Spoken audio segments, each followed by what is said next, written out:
American celebrations of the year, Kwanza. It's a week-long celebration honoring African heritage, and it's recognized by millions throughout the world. And it's not only the celebration that's important, it's about education as well. And with that being said, Claudine is joined this morning by Bryant Terry. He's the chef in residence at the Museum of the African Diaspora in San Francisco. Claudine, good morning to you. Good morning. Thanks for joining us. Thank you for having me, Claudine. So I think, Kwanza's still a few weeks away and in terms of the celebration, but I think, in large part it's about letting people understand. People now know Kwanza is coming around, and there's been a lot more out, culture of just letting people know the celebration. But what do you want people to kind of away from for the Kwanza celebration? So, as you know, Kwanza starts the day after Christmas, December 26th until January 1st. So it's a seven-day celebration that is really uplifting African and African-American and Afro-diasporic history and culture. And so for me, it's really about just taking that period of time to really reflect on all these heroes and sheroes and just the different history that we all share.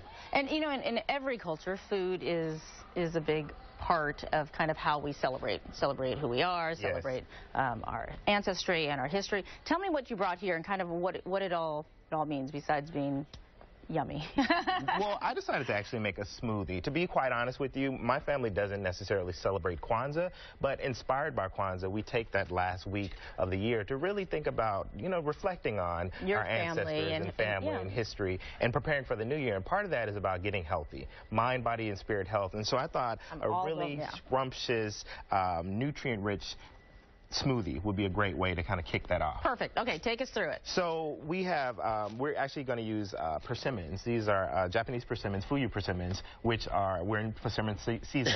So I thought that would be appropriate. And if you can boil a pot of water, you can make this. Okay, then I'm in. It's really simple. So we're going to use some bananas, and that's just going to kind of give it a creamy base.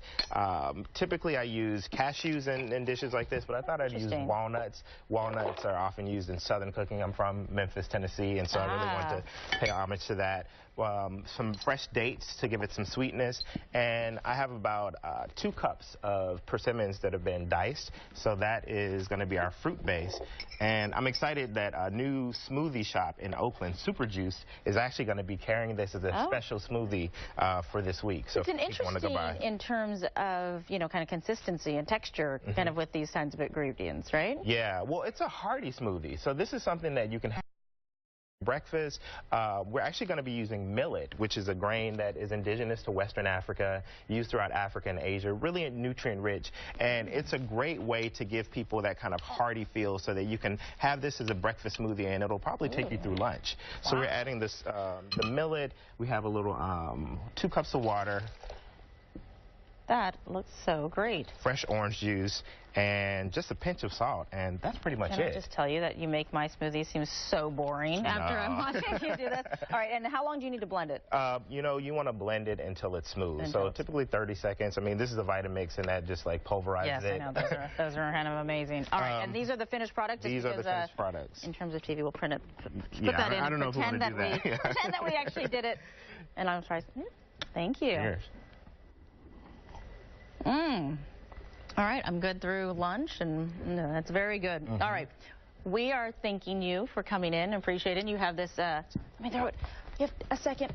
Put up your book. This is my book, and in addition to the work as an author, I'm the chef in residence at the Museum of the African Diaspora in San Francisco, and we're actually having a big celebration on Tuesday at dinner, and people can go to the website to find out about this diaspora dinner that's celebrating history and culture of African Americans. Thank you so much. We're going to put this recipe as well on our website at KTVU.com. All you have to do is click on the Mornings on 2 section.